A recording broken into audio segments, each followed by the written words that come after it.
everything, everywhere says, hey, what's the best way to learn phrasal verbs? You guys know what phrasal verbs are? What is a phrasal verb? Well, phrasal verb is when you have a verb and then followed by a preposition or a verb and then followed by an adverb. That's what a phrasal verb is. So you've probably heard many, like break down. Break down. So why don't we just take that example? That's a good one. So let's talk about breakdown because it highlights some interesting things about phrasal verbs.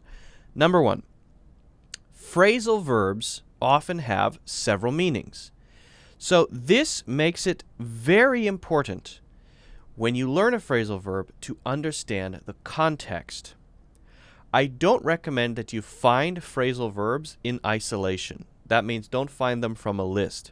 Discover them as you're reading, as you're watching movies, wherever. You hear them. And then remember where you heard them. Remember the context. Because the context can tell you which meaning it is. Because most phrasal verbs have more than one, 2, 3, 4, right? So, very important. Of course, for learning words, learning idioms, it's also very important to understand the context. But perhaps even more important for phrasal verbs because the context is what tells you which meaning it is. Okay. Now, the other really important thing about phrasal verbs is to understand that you might see them in different forms, and they might look not like phrasal verbs at all, but they're based on phrasal verbs. And breakdown is a great example, and I'll explain that in just a second, okay? So let's take that, breakdown, okay? She broke down crying. So this is when something terrible happens and you're very upset and you collapse, you're so grief-stricken, so sad that you can't control yourself and you break down, okay? Well, that's one meaning of breakdown. But you can also break down mentally, psychologically, which means you kind of lose your mind. And that doesn't have to be sadness. That can be in another way to break down. But that is usually used in a different way, which we'll talk about in a second. Okay. Now, the other meaning of breakdown might be to separate something into parts. So they have there's a channel on YouTube where they open up iPhones or various phones and they look at the different parts. They pull out all the parts to show you what's inside. What are they doing? They're breaking down the iPhone into its parts. So that's one way. But then there's another one which is related to that, which is still a little bit different. To break down someone's argument, to break down something someone said, right? To break down someone's defenses. And then this gets into this context thing where they're all kind of slightly different, right? So we're arguing about something. You make a point, right? You say, I think polar bears should be allowed to drive buses. Okay. So I say then to you, well, okay, let's look at some of the assumptions that you're making, some of the things that you're thinking that are incorrect that lead you to have this opinion that polar bears should be allowed to drive buses. Number one, polar bears, they don't have thumbs, and so if they need to change gears on the bus or operate the ramp, it's going to be tough because you have to have a thumb for that to grab the ramp lever. So I'm separating what you said into its pieces, and I'm talking about each of them. I'm breaking down your argument, okay? To break something down in that way is kind of similar to breaking down the phone, right? You're talking about the pieces, okay? And sometimes you watch someone talking about a movie, a review of a movie, and you might hear them say that they're breaking down the movie as well. Okay, so it's all kind of the same idea.